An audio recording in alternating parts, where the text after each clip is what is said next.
Welcome to LOA Today. Walt and life coach Tom Wells here. Today is Monday, January 22nd, 2018. Happy Monday, everybody. Welcome to your first daily dose of happy for the day. It's 8 a.m. Eastern Time, and we're getting the week off to a great start here. So we're glad that you joined us and are tuning in either during the show or after the fact and getting your daily dose of happy as well. And Tom, we got a good topic to get the Monday going, because Mondays are always associated with being depressed, and I can't wait for the weekend to come, and oh my God. And what we're talking about today is loneliness. Oh God. One more reason to feel depressed about Monday, but we're going to try to approach it from a different perspective, so that's going to be cool. So how you doing? How's your weekend? It was really great. You know, what's happened here in Colorado, down here in the Denver area, is that we've gotten snow sort of in my mind, it's like the first time of this year so far. Before we had like an inch or 2 inches, and now we got 6 inches. So Yay! This is real, actually, moisture. This is wonderful. Denver and Boulder are getting back to normal. What a nice change. That's good. Yeah. Feeling like, oh, good. We're going to have moisture. This is good. Yeah, all right. I know you were kind of a little bit not feeling great about it, so this has got to boost your emotion level a bit. I always trying to psych myself into understanding that my vibration's got to be one of moisture rather than lack of moisture. That's right, yeah. You know, and why would I be worrying about the plants anyway? Well, I don't know. It's just like when I see them stressing out, I get concerned. But it's a lot for me to learn there about trusting life and trusting the planet to take care of itself. It's like the Esther Hicks story, right, where she's having a little conversation with Abraham, not on camera, just with herself. And she's looking outside their home in Texas and seeing all this, dry plant life everywhere, brown, all this kind of thing, and seeing, animals that are practically parched for thirst and so forth, and feeling so sorry for them. And Abraham says to her, "So you think you can attract water from that position of lack?" Yeah, right, exactly. Oops, that doesn't work. It takes like something to step into that place of abundance, in the midst of lack, right? Yeah, right. In the midst of perceived lack. That's what our topic's about today. It is. So why don't you're the one who came up with the idea. Why don't you completely do the introduction of it? Well, first let me tell you about my win. We didn't do the win. I'm sorry. I forgot about that. Okay. No, that's okay. Because my win is tied into this topic. Because I recently quit seeing this one woman I was seeing, because I'm in the dating world, and I had been seeing somebody for about 3 months, and then realized that, there's some things about this relationship that I don't think I could make this work long term, and so I think I better just, slowly back away from this particular intensity that I had going in that relationship. And once I got to the point where I was open to dating again, somebody contacted me immediately, of course, law of attraction. Of course. And she says, looks like you're into law of attraction. Let's get together and talk. That's what I'm into. And I thought, oh, perfect. That's exactly what I'm looking for. That's exactly what I didn't have in the previous relationship. And so I said, okay, I want to go out with this lady. Plus, of course, I read her profile and online, and everything was fantastic. She was beautiful. Everything about her profile was interesting. It looked like it would be a lot of fun to meet her. She could really be someone I could get along with. So I went and met her at a coffee shop on Saturday, and it turned out that, yes, it was right. Everything was beautiful. Everything was incredible with her. I thought, wow, this is a real sign that I am vibrating with, the vibration of attracting into my life from my vortex the very woman that would be good for me. And if she's not to be the one, at least it was to prove to me, it proved to me really beautifully that I'm on the right track in my life. I'm upping my frequency. I'm upping my vibration. I'm relaxing into a vibration of allowing into my life what I want. And so afterwards, I said, well, would you like to get together again? And she said, well, maybe we could go for a walk. And I said, well, okay. And she says, but I'm going to be doing a lot of dating. Because I said, I just started on the site, and I haven't dated for a long time. And I said, well, cool. I understand. I do the same thing. So then I sent her a really nice thank you afterwards. And she sent me back a message on the dating site that said, it was really wonderful being with you. And I just want to let you know in a nice, gentle way that I won't be seeing you anymore. And so I thought, okay, well, I can accept that. I've done that to a lot of women. When I feel like it's not the right fit, the chemistry's not there, there's something not right, I let them know.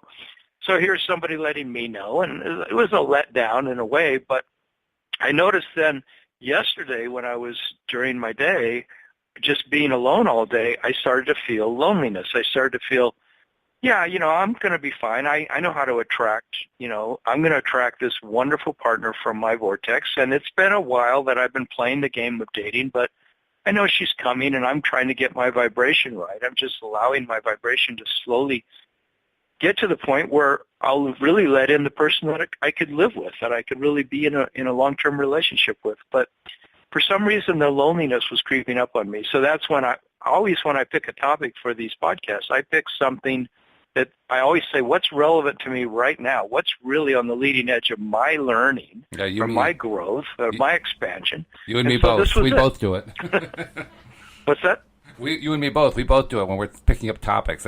I always pick something that's relevant to me. Uh-huh.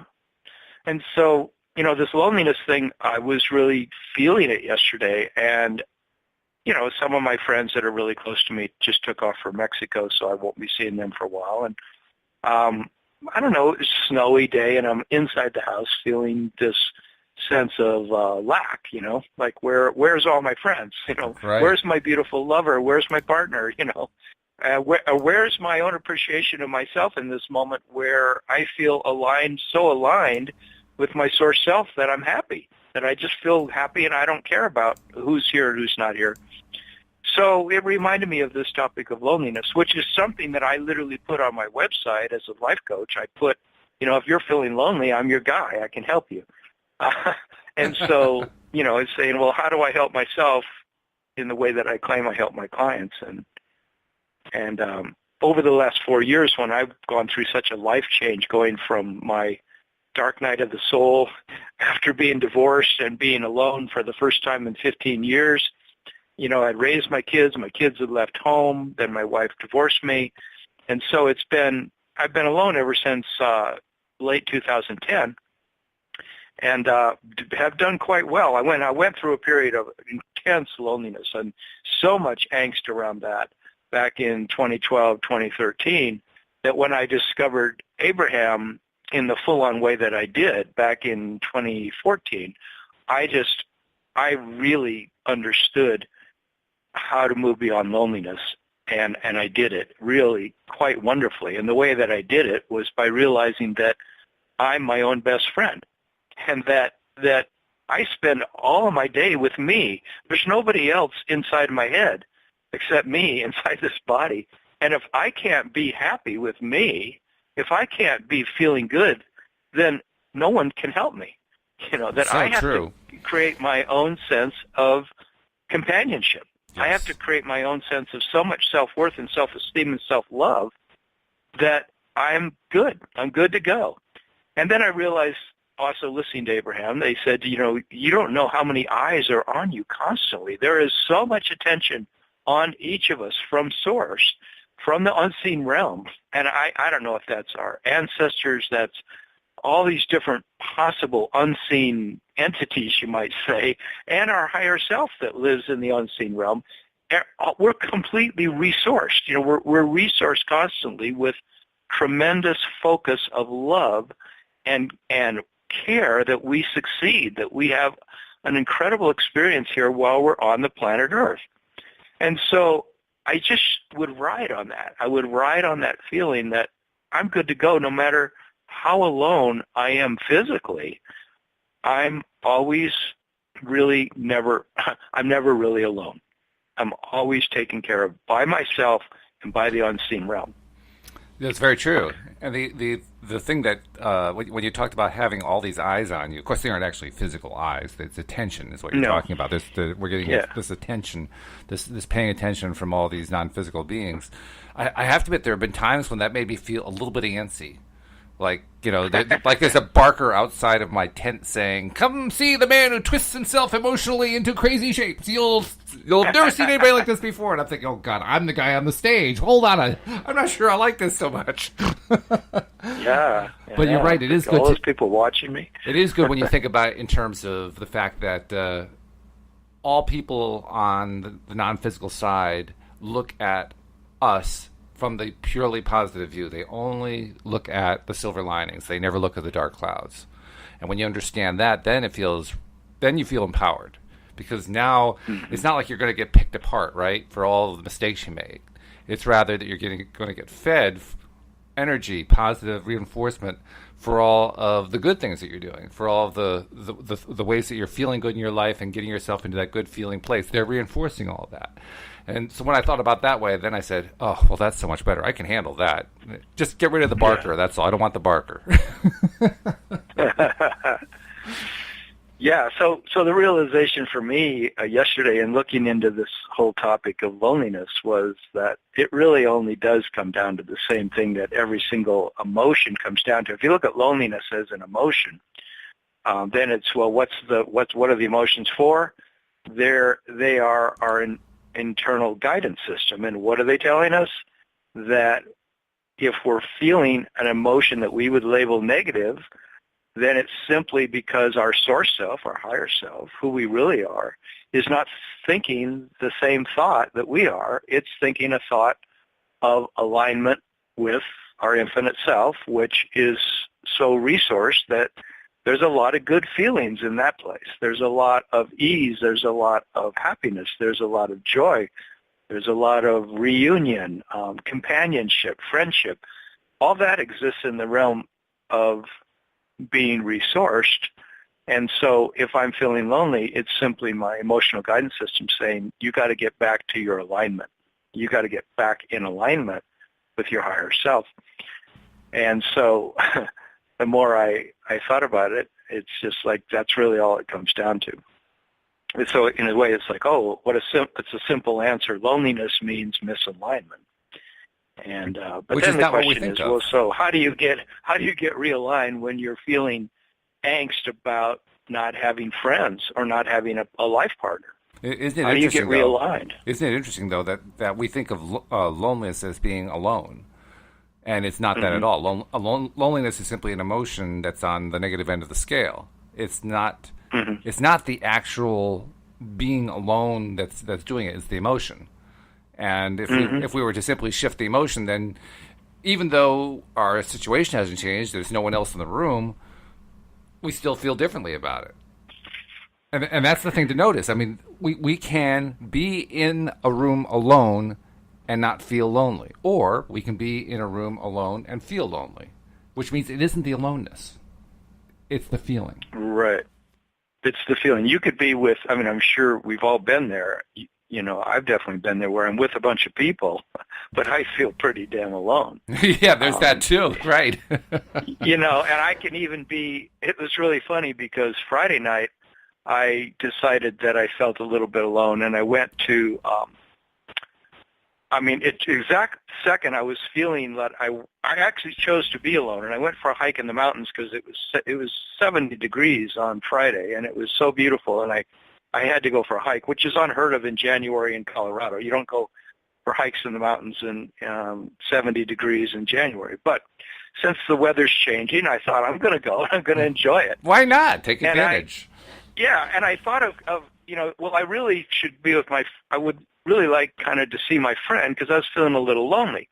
And so my friend lives right up there where I was hiking, so I thought, I could just call him, and if he's home, he'd probably want to go hiking with me. We go hiking all the time.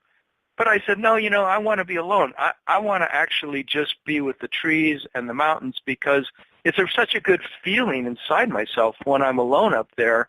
I just get so turned on by the beauty of it all that I won't contact my friend. But I wanted to. I wanted to be with somebody, but I didn't, So I chose the alone. Well, it turned out that when I got back to my car, my friend had called me exactly at the beginning of my hike and said, "You want to go for a hike?" But I didn't have my phone. I didn't have my phone with me, and so I called him back and said, "You still want to go for a hike?" And I just completed an hour hike, And he said, yeah, let's go for a hike. So I went over to his house, and we took off hiking.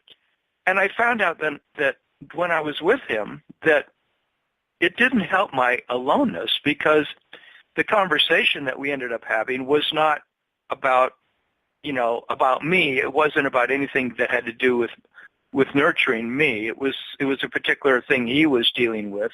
And so it was nurturing for him to have the conversation that we had, but not for me. And so it was an example. I literally said to myself, here I am, I'm with him, and I feel lonely. Because, and of course then I had to find a way to just get in alignment with myself, which I did. Yeah. But very good example, because loneliness doesn't have anything to do with whether there's somebody else in the room. That's really It really something. doesn't. It's really funny, but it really doesn't. Yeah. And everything comes down to that, doesn't it? I mean, it's like you could put on your favorite music and go for your walk with your headphones on and feel lonely, because at that moment you're not feeling that alignment, even though the music is exactly what you want to hear. Although you say your music usually picks you up, Well, I'm very selective. But I put on music sometimes, and it doesn't get me to where I want it to get me to. My music list is a very selective list. I mean, I exclude a lot of stuff from my list that I know doesn't give me a lift. I only put on my list songs that have consistently lifted me up, so that even if I'm in a really bad place when I'm listening, and that has happened. In fact, I'll often go to it as my way to climb out, right? Even when I'm in that bad place and I listen, maybe for the first half hour, nothing happens. I feel like I'm just exactly where I was. But eventually just it's like erosion. It just keeps wearing away at that negative place I'm in. And finally, there's a little breakthrough, and I say, wow, where'd that come from? It just kind of came out of nowhere. Well, it didn't come out of nowhere, but it seemed to, right? And that's the power of having a really well-selected positive music list. And what I would recommend to anyone who's trying to create a list like that is go through and create a list of all the songs you like. Play them. Put them into a playlist and play them. And then after you've played them, go through and say, okay, how did I feel about that one? How did I feel about this one? How did I feel about this one? And then start pulling them out, calling them. You actually have to call them out and get rid of the ones that aren't doing a good job. And then you do that 2 or 3 times, and what you end up with is a real hardcore list of stuff that makes you feel great most of the time. And when you have that, it almost doesn't matter. I mean, you could be really depressed, I suppose, and not be able to pull out with it. But most of the time, it's going to pull you out. That's so great. Yeah. That's what one thing when I listened to Abraham about loneliness, that they said, if you're still feeling some loneliness, that's okay. It just means that you're still working the kinks out of your steady alignment thing. Exactly. So in a sense, like what you're doing when you cull your playlist and only put the songs that truly stimulate you in the way you want to be aligned, then what you're doing is you're taking the kinks out of your playlist. And in a way, I realized when I read that statement that it's okay. You're just still working the kinks out. You still get lonely sometimes, but that's all right. As long as we understand it's about our alignment and we can get better at it. And I think that's the key, certainly the key in all my coaching and in my own life is, well, I'm working the kinks out of this thing about relationship, for example. Like, if I go out with somebody and she turns around saying I'm not the one for her, or I turn around and say to her she's not the one for me, and yet I really want a relationship, well, I just back off and I go, well, relax, I'm just still working the kinks out of it. Now, if that goes on for 10 years, then that's something off in my vibration. But if I'm just getting better all the time at getting the kinks out, then eventually when loneliness, for example, shows up on a Sunday afternoon, I'll know what to do to get the kinks out. And that's exactly what I did, because I started to listen to a bunch of Abraham segments on YouTube about loneliness. And it really took the kinks out of it. By the way, that's a great technique you used when you went to YouTube and searched on loneliness to see what or Abraham loneliness or something like that, so you can find out what Abraham had to say about loneliness. Because you can actually do that with anything, and I'm sure you do that with everything. Well, take I advantage of recommend it. it to my clients all the time. You know, Yeah. I put myself out of a job because I always say, look, you just go to YouTube and search on Abraham, you know. Yeah, I hear you. But then, you know, they do also like to have somebody to talk to about these things, and someone who is doing it in a practical way day in and day out. Right. Working on getting the kinks out of their own vibration. But I read this really cool thing that Abraham said, or heard this thing where they said, when lonely comes, find the feelings of having the relationship or relationships that you want. You know, so that's one way to deal with it is as we deal with anything that we're not, you know, where we feel a lack, as we talked about in our last podcast, which is about how do you deactivate a feeling of lack and create a feeling of abundance? Well, how do you deactivate a feeling of loneliness and create a feeling of companionship, you know? And so they said, well, start thinking of all the feelings that you have when you're in relationship in the way that you like to be in relationship, or when you don't feel lonely. You know, what are the feelings you're having? So feelings of freedom, feelings of good conversation, feelings of companionship, feelings of that you feel well-being. You know, you feel completeness, you feel eagerness, you feel joy, happiness, peace, you know. Mm-hmm. And so that's what do we do when we're alone and we're not having the thing that we want in our life, you know? We've got to generate it, right? In a sense, we've got to relax and find the feelings. Well, like you said, that's a skill, right? It is. And like you said, you want to try to reach for that opposite feeling, the feeling of what it's like to feel good in a relationship and so forth. Now, of course, if we're in a place where we're really deeply lonely, I mean, lonely isn't just one spot on the negative scale. It can be really deep or it can be really shallow. It depends on the individual. Yeah. But, you know, if you've been in there for a long period of time, it can be pretty close to depression. And if it's that far away, then it might be hard to imagine and remember what it's like to have, you know, what are the good feelings associated with being in a relationship. So, I mean, if you're in that kind of place, then you have to kind of reach for anything that feels good. You're at this point, it's just climb the scale. Don't worry so much about relationship. It's just climb the scale. Anything you have to do to climb the scale is really the bottom line anyway. I mean, I like the idea of reaching for what a good relationship feels like. That's a great thing to do. I'm just saying, if you're in a place where you're not able to reach that, then just reach for anything that feels good. I mean, if taking a walk feels good, take a walk. I mean, if just laughing out loud feels good, laugh out loud. Whatever it is, I don't care. Just get yourself to feel better, and eventually you'll be able to reach for that place where now I can remember what a good relationship felt like. Oh, now I can put myself in that space. Oh, now I can remember how good it feels to be talking with somebody and sharing ideas and you know, sharing experiences and laughing at stuff that happens and all that kind of thing. So, you know, you do whatever it takes to get yourself there, right?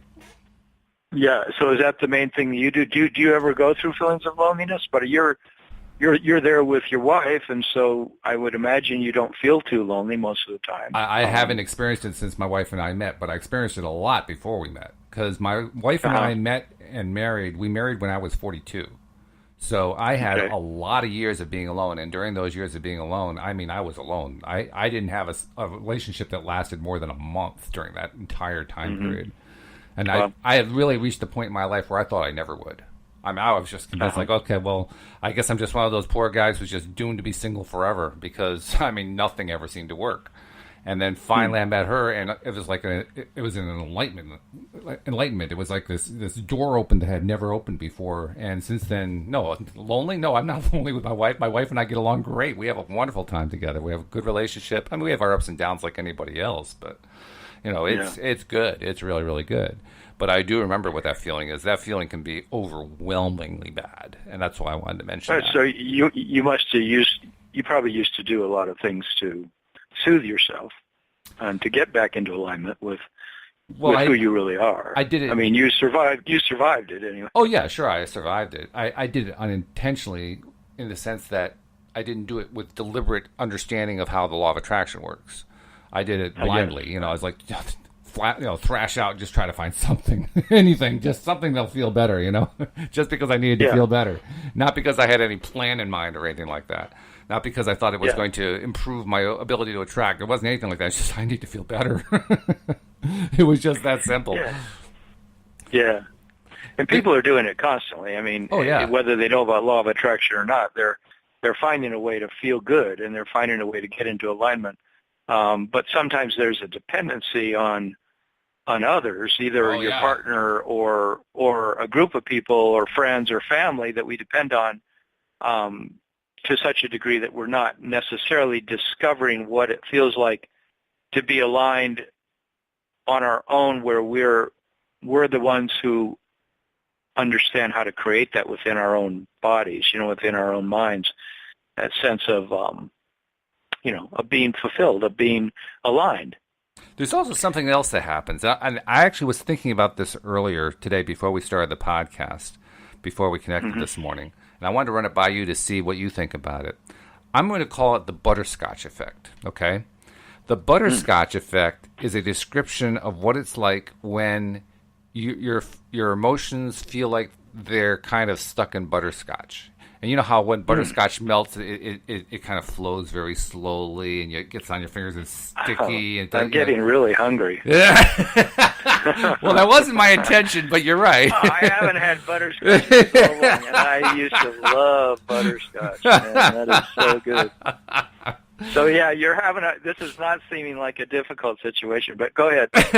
So you're stuck in it. You're just ruining my example. You know that, don't you? No, I'm sorry. I know. I stole the show. Oh, that's all right. But go for it, Walt. No, go for it. So you're stuck in butterscotch. The point is that it can feel like when you're first learning how the law of attraction works, and that's where I was at one point, trying to climb out of depression. And when you're in that place, it feels like I felt like I couldn't even move my own emotions. The idea of moving my emotions seemed impossible, and I think I've told you about that.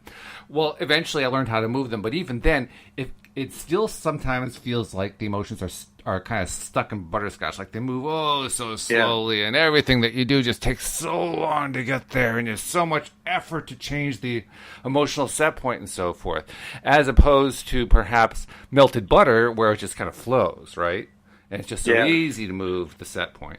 And I'm wondering, first of all, I presume you've experienced that, but the butterscotch version of moving your emotional set point, the butterscotch version where it just feels like everything moves so slowly, that seems to happen most often when we're in the negative space, right? Yeah. So my question to you is, when you're feeling butterscotch as opposed to butter, how do you get it going from butterscotch to butter? Well, that's one of the times. You know what worked so good for so long for me, and it still works when I really focus on it. Is the thing I said in the early part of this podcast, which was I did a lot of just reminding myself that if I can't love myself, then where am I going to ever find love? True. And that I've actually worked with clients with that, and definitely it's helped me a lot, because I would just lay there in bed a lot of times feeling totally stuck in butterscotch, and I would just say to myself, this is where the buck has to stop, Tom. The buck has to stop with you loving yourself. So you gotta be that one who caresses yourself, who takes care of yourself, who gives yourself the benefit of the doubt here.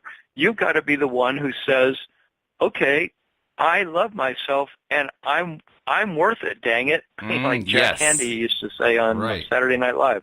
It's like I am my own best friend. And not only that, then I would add to that the fact that if I'm not connected to this infinite realm, then I'm kidding myself, basically. Then I'm just actually there's just some kind of resistance there that I can let go of. And then I would look at, how can I relax and trust and know that all of this unseen realm is there for me, trying to give me all the help that I claim that I want. And so I might ask stronger, but mainly it was, how can I be receptive? How can I let in all the help that's there? How can I let in the love of myself? Those are things I've used a lot, and they can be very effective. And in lieu of that, it is to do something like go ahead and start searching online for Abraham videos about loneliness and audios. Start listening until something clicks. Because I mean, that's what happened yesterday, but I probably listened to 5 of them, and finally, just by putting it all together, I started to write down a lot of the things, a lot of the notes from what they were saying, and it just was clicking.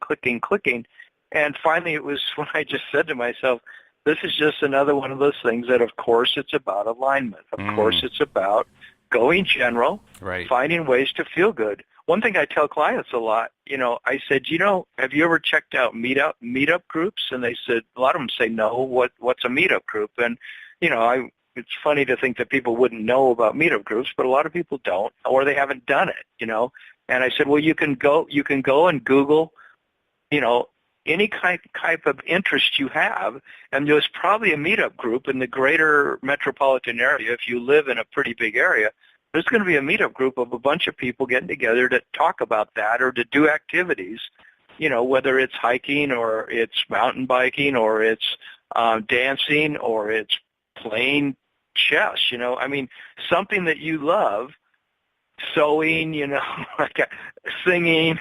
There's groups for everything, guitar. This is true. And so you want to be not lonely so much, then, get yourself to get out of your apartment, get out of your house, and go spend some time and see if you can allow yourself to open up to the fact that there's people just like you who are looking for friendship. They're looking for companionship. Yeah, so that's exactly. another thing you can do. And that's a very practical one because that's right up the alley of getting unlonely, getting resourced again with friendships. And it's amazing how many people there are all over the place. If we will just get up and get out of the easy chair of feeling sorry for ourselves and feeling bad that we're stuck in butterscotch. We just got to say, I got to make a move out of butterscotch. Where can I go? What can I do? And it's interesting how we do look for things, and it's good to do. It's good to look for things outside of ourselves in order to get ourselves out of that butterscotch mode. And that's certainly, and there are a lot of ways to do it. You described a lot of really great ones, especially through meetups and so forth. The one thing that I do want to remind people, though, and I remind myself of this practically every day, is that ultimately it isn't the actions that I'm looking for. It's looking to turn my butterscotch into butter. It's looking to turn my butterscotch movement or my butterscotch feeling into a butter feeling where everything's just flowing. So that's my goal. That's why I take the actions. That's why I go to the meetups, or that's why I go to join the groups, or that's why I go to talk to somebody, or that's why I do this, or that's why I do that. It's always toward a view of turning the butterscotch movement into a butter movement. Yeah. Because if you go to the meetups, you could go to 10 meetups a week and still feel stuck in butterscotch if you haven't done the inner work. That's right. So clearly if you were to ask Abraham at any time, day or night, if you were in the chair in front of Abraham, they're never going to tell you to go to meetup groups. Right. Or maybe they'll say, maybe they'll say, look, you can do things. You can get up out of your depression and get out of your house. They do say things like that. I mean, that's what it is to even go sit and meditate. You're going to do something that is a change of pace, and you can meditate when you're feeling incredibly lonely and not get out of loneliness. I've been there. I've tried to meditate my way out of practically every situation in my life and found that that sometimes I can't. I just because I go and meditate doesn't mean I get to the place I want to get to. But I often do, and therefore it becomes another way of going general, you could say. And on the other hand, Abraham also, at other times, points out that, like we're talking about here, if you just take an action just for the sake of taking the action, you're still taking yourself with you. So if you haven't changed your vibration, if you're still stuck in the butterscotch mode and you go take the action and you're not worried about the butterscotch mode, you're just more concerned with taking the action and you just don't even think about the butterscotch, you're still stuck in butterscotch. It's still there. Well, and maybe not. I mean, I think the key I heard in what you said there was if you actually stop thinking about the butterscotch, that's going to get you out of it. Well, that's true. You're right. But right? I mean, yes. I mean, if you actually are able to go. What I meant, you're right. What I meant to say is when you stop focusing on the idea of shifting from butterscotch to butter. You're right. I didn't phrase that correctly. Yeah. But yes, that's the key thing. You have to be focused on getting to that point of getting to that improvement level, because it's always about improving that emotional set point and doing it easily. And that's really the goal. So that's why I was saying, if you're going to do the action and you're not being mindful about that, you might improve it, but then again, you might not. You may just end up, being right back where you started because you weren't actually trying to improve your emotional set point. You were just going out and doing something. Yeah, and I think the key here that we're getting to is the what's going on in your thought process. Exactly. Because clearly, if you're going out to meetup groups and you still come back and complain to your life coach or to your wife or something about how you still feel really, really bad, you still feel lonely, or you complain to your friend, let's say you're not married and you're totally living alone, and you went to 3 meetups this week and you still have the exact same attitude by Friday, that, yeah, I went and I don't know, I still feel like I just feel so lonely and I so much need to find a partner in my life, and I've been trying for 8 years and I feel so bad, and God, it's understandable, but look, there's something going on in your thought process that's throwing a monkey wrench in the possibilities, because it's not supposed to take 8 years for you to manifest a partner. Yeah. What we're really saying is congruence. There has to be congruence between the two. If you're moving congruently so that your actions and your internal dialogue are working together, then you're on the right track. And that's really what you're looking for. Right. You want that congruence. If you don't have that congruence, then you need to get back into congruence. And I realized this morning, before we were going to have this discussion about loneliness, that it would really, the essence of the discussion in my mind is, okay, so you're feeling bad, you're having, I guess it could be any bad emotion really. It's like, and the answer is that your source self doesn't see it that way, that your source self's completely in alignment. Then the only question becomes, well, how do I get in alignment as quickly as possible? Mm-hmm. What do I do to get in alignment? And so, sometimes it is, I believe, recognizing, and it's really key to it for me, is recognizing the thought process. And I work with clients with this all the time. What's the thought process you're doing with yourself that's keeping you in that loop where you don't let yourself stop feeling lonely? What is keeping you in that loop? What are you telling yourself, basically? What's the old message you're giving yourself that's telling you, it's hard for me to have the relationships I want. I'm on my own. It's like after all those years before you found your wife, you were probably clearly telling yourself things in your thinking that was keeping you in that loop of loneliness. Oh, right? Definitely. No doubt about it. And it was a negative vortex in the sense that I would experience something negative, so I'd put more negative out and I'd get more negative in. And so I'd put more negative out and get more negative in. Not noticing the pattern, of course, other than to say there's a pattern, but not noticing that I was causing it. I thought it was just happening to me. I didn't think that I was doing it through my thought process. It wasn't until I came to the realization after learning about the law of attraction that I was causing the thought process. Well, first, I practically had a stroke. But second, I said, well, what the hell? I got to do something. What the hell do you do about this? Yeah. And it can be very painful, I think, for me and for other people. I've known my clients when we feel stuck. You feel like, I don't know how to get in alignment. I don't know how to find happiness. And that's why in this call we're trying to talk about some of the things you can do. Abraham said one of the best things to do is to go to sleep, take a nap. Yeah, that's true. And when you wake up, see how you feel when you wake up. Or you feel better, and you usually do. At least you can grab a hold of that, and then you feel, okay, now I feel like I'm going to go out and trim the bushes, or now I feel like I'm going to go to town and I'm going to get my food, and I'm going to whatever you feel inspired to do when you wake up from your nap, get some momentum going in the direction of feeling better. And so it's always like, when any negative feeling comes, how do you find the feeling of what you would rather be feeling? And that's where we become skillful at using our thought energy instead of focusing on what is.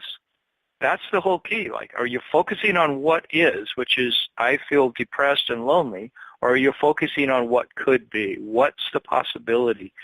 How can you get your thoughts onto what's the possibilities of feeling what I would like to feel, the friendships, the companionship, the ease, the warmth, the a sense of being at home, the sense of being at peace, the sense of being in love, the sense of being happy. So, how can you conjure those feelings when the external what is not validating it? It's not saying, oh, there is your beautiful wife. She's right there in the room with you. Or, yeah, here are your 8 friends, and you're all getting together and going out to eat together, and you can relax and be happy. And when that's not happening, how do you conjure up those feelings? Right. But that's what we got to get good at. It's the feelings that count. It's the feelings that we're really going for, because when you're working on the feelings and the feelings are getting better, then you're actually gaining the alignment that we talk about a lot, that vibrational alignment. And when you get that, then all things are possible.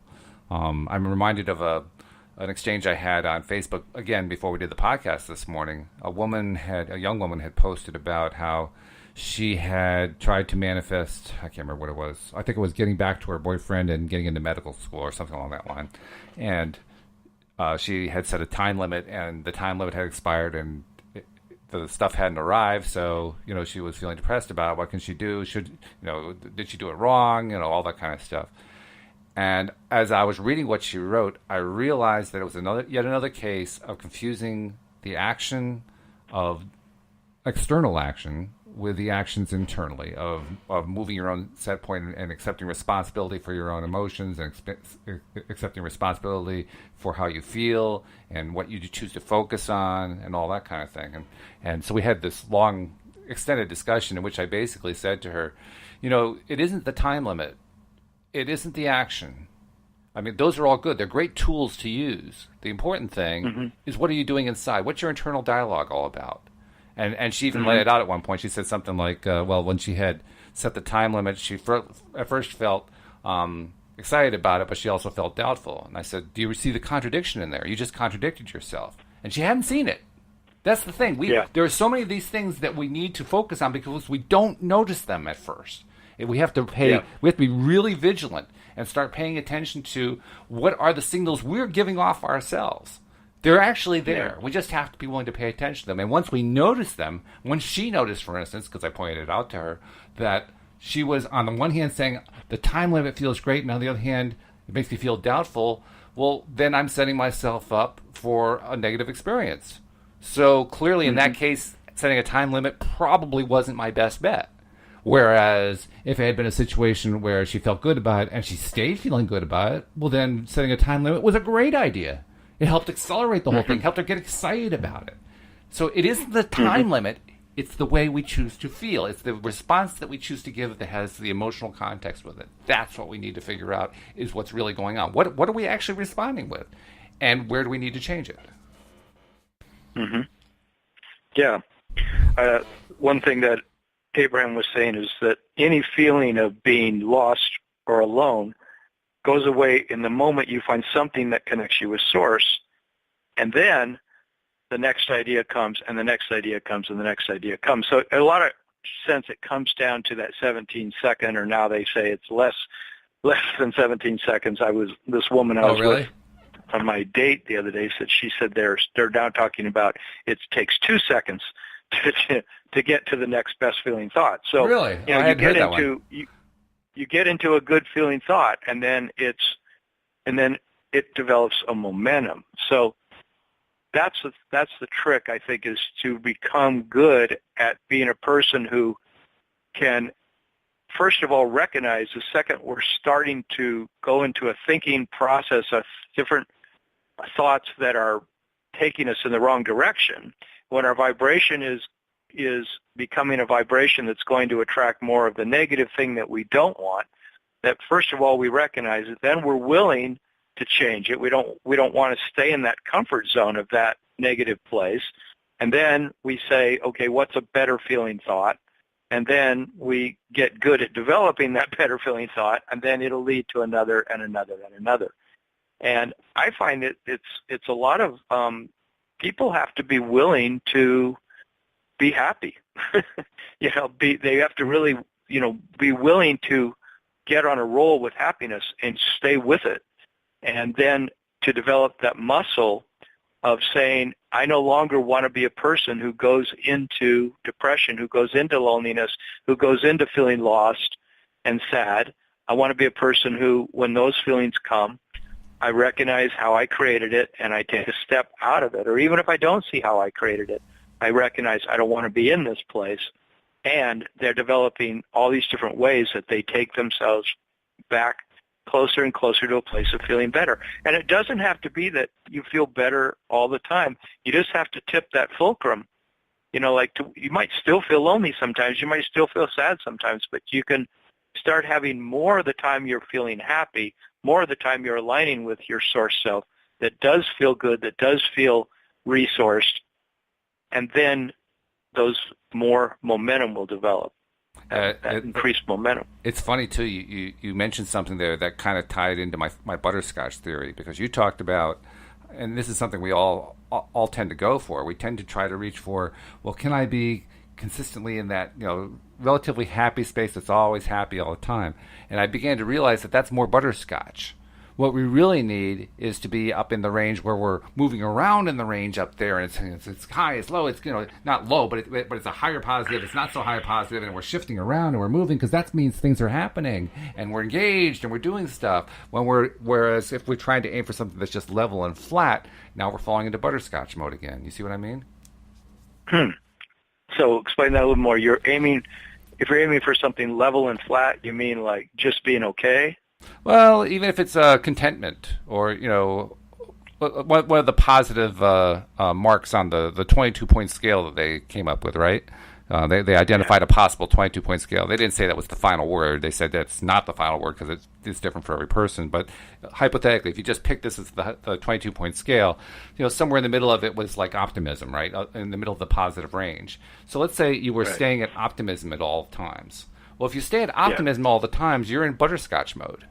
You're just staying there. You're not shifting. There's no variation going on. There's no contrasting going on. It's just becoming very steady. And the problem with that is that can very easily start slipping into the negative realm, because you're trying to keep it the same. You're trying to keep the sameness going. Whereas what we really want to do is we want to be experiencing the whole range of feelings in the positive mode, so we're in fluid butter mode and stuff starts to flow better.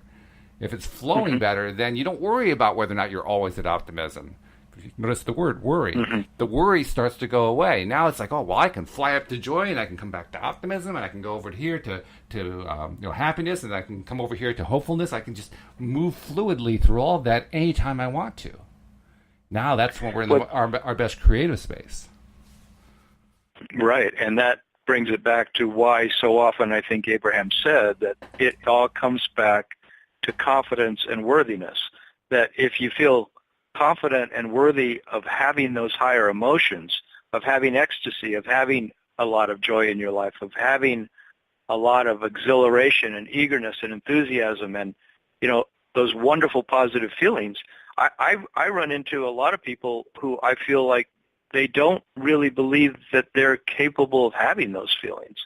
There's a place where I go dancing a lot on Sunday mornings, and I notice whenever the person who's conducting the dance, she's on a microphone constantly. It's called 5 Rhythms Dance, and it's freestyle conscious dancing. It's called, where you do your own thing on the dance floor. And there'll be 200 or 300 people there, and whenever she says engage, as you're walking around and dancing, she says engage in an eye contact with other people. She'll suggest it maybe twice in the whole hour and a half of dancing. She'll suggest that, and she hardly ever suggests it. But I notice that when she does, I would say 90% of the people can't look at my eyes, or they won't. Yeah. And I feel like I'm in this place often of so much ecstasy, and I feel so high and so fantastic dancing and with all these people. And I always wonder, I said, am I weird, or why don't people want to engage? And and really my bottom line belief is that they don't know how that they can feel. They won't give themselves permission to feel as good as they could really feel. They feel threatened, and I don't think they're just threatened by the eye contact with another human being. I think they're threatened by what it would be like just to open up so much that you're just friggin' happy. Because I notice the people that do that are really open, they're also people who seem to dance really freely. They're just happy people, and maybe it's a difference of extroversion or introversion, but anyway, I'm saying that story to point out the fact that isn't it maybe difficult for some of us because of the lives we've led to accept the fact that we could live on the upper end of the emotional scale, and we settle for just staying in that steady place, which then can easily dip into negativity because we don't believe that those positive emotions, that we're worthy of having them, that's okay for us to live in that realm of so much joy. Do you feel that? Yeah, I would say so, and I would say it even goes further than that, because certainly we can easily get to the point where we don't really believe that we're deserving, so to speak. I also think that there is I'll call it a comfort level. I don't mean that in the purely positive sense. I mean more of a negative sense. There's a comfort level in feeling like we're not responsible. And I'm not saying that's a good thing. It's not a good thing. We are always responsible, and we're actually better off when we're cognizant of it. But let's be honest, it's easier to just kind of slip into the old slippers that we're used to slipping into all the time. Doesn't matter if we were lonely and depressed there. It's easier, Yeah. So when it's easier, it's familiar, right? It's familiar, yeah. It kind of sucks us back. So in a sense, what we're really trying to learn to do, when we learn to take responsibility for our own actions and our own emotions, more particularly our emotions and what we're feeling and how we're going to feel and choose to control our feelings by not by controlling them, by manipulating them, but rather by reaching for the higher feeling stuff. When we're doing that takes a little bit more work. And so we have to kind of recognize, okay, it's going to take a little work for a while. It doesn't take work forever. Once you get from butterscotch to butter mode and everything starts to flow, there's no work involved. It's just go with it. It's just fun.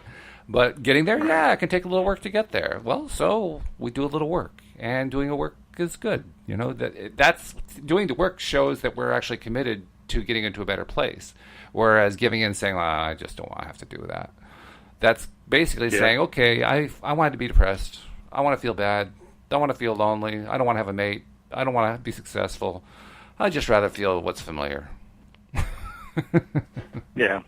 Well, a lot of us grew up in families, or, the way we were at school, where we just thought we had to put, as the old saying from my mother's generation was, you put a bushel basket over your light. You had to limit your enthusiasm for life from what you had when you maybe were a smaller child.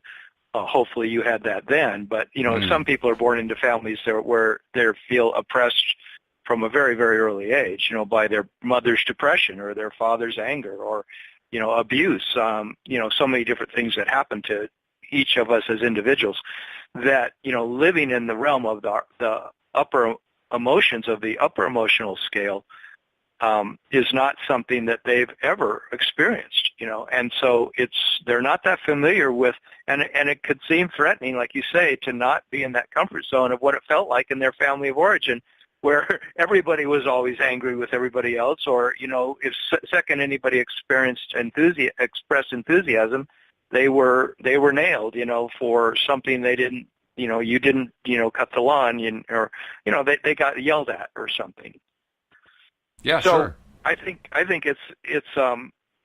it's recognizing the fact that it's an adventure when you're here on the earth. It's the adventure of learning to play in the realms of the positive emotions that is a wonderful adventure, and that go on that adventure even if you've never lived in those realms. Go see what it's like to find bliss, to find great inner peace, to find great joy, to find great companionship. I'm using the same adjectives over and over again, but they're good ones. Well, there's a lot more, like of just the fun of discovery, the fun, playfulness, that you're in the right time, in the right place, you're with the right people, you're feeling synergy, you're feeling ease, you're feeling flow. I mean, we have to name these things if we're not used to these things. We've gotta say, I want these things. I want that to happen for me. And then all of a sudden we start getting excited about, I'm going to go, like when I went and joined the comedy improv group, local comedy improv group here, that's what I was doing. I was taking a bold step for me to say that I'm going to go hang out with 12 people, every week and totally step out on a stage not knowing what I'm going to say, and I'm going to completely wing it, and all for the sake of being playful and having fun. Boy, and are you crazy or what? A mirror to me. What's that? I was just teasing you. I said, boy, are you crazy or what?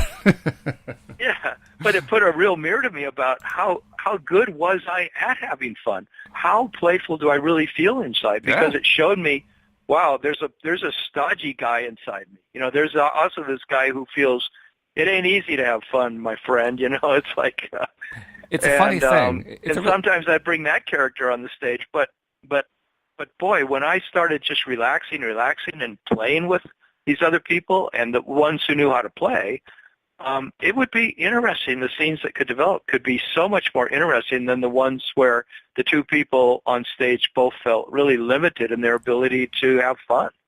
It's really true. And it all came down to that. Comedy improv is about having fun. Absolutely. Well, life is about having fun, really, when you come down to it. Yeah.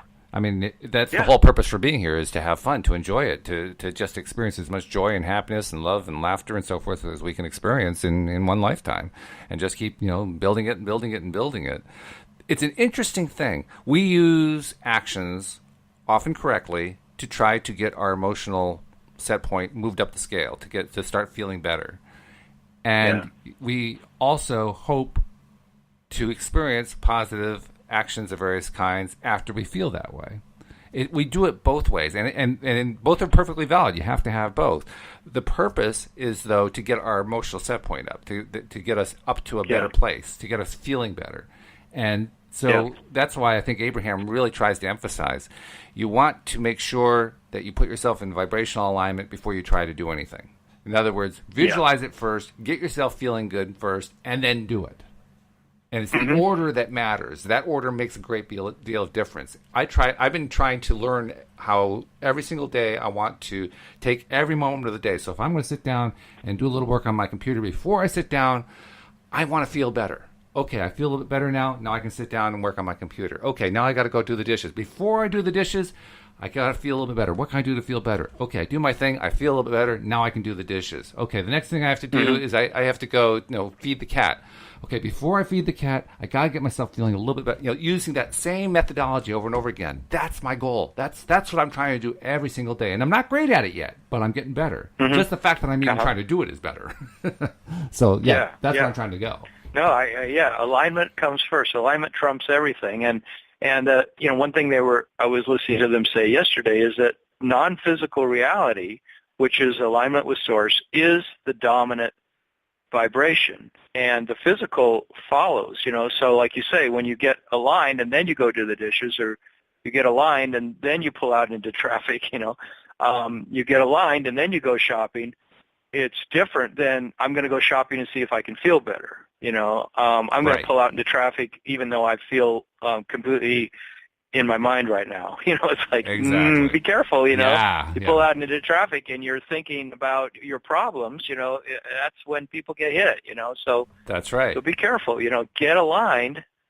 And that's where, we have to become good at imagining the realities that we want. We have to become imaginal beings a lot more than we are, I think. Imaginal beings, I like that phrase. We got only about a minute and a half left, and I want to make sure I get the message in. If you have not yet subscribed to the podcast, please do so. You've heard me explain it over and over again. I won't do the whole thing, but the main thing is subscribe and tell your friends about it too, because we want to be able to pass along to them the opportunity that that comes from listening to a podcast that makes you feel better every day. Because listen to it right now. You've been listening for a while. You feel better. Well, your friends are going to feel better too. They want that. We all want to feel better. Even if we don't understand how it works in terms of the law of attraction, we still want to feel better. So that's why we're urging you, please pass it along to your friends. Your friends are going to feel better. They're going to love you for it. They're going to love the fact that you shared it with them.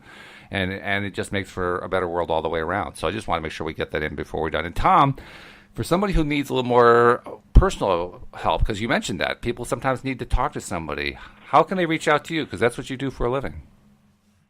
Yeah, I have a website called youarejoy, youarejoy.com. And they can go on there and schedule a free coaching session with me. And then after we do that session, you can decide if you want to do more, or if that session's enough, then that's enough. Very good. Well, we have enough for today. We'll have to do it again on Friday, but Tom, it's been a great session. Yeah, it has. Thanks a lot, Walt, and have a great week, everyone. Yep, you do the same, and we'll see you all later on today and even for the rest of the week here on LOA Today. Goodbye, everybody. Goodbye.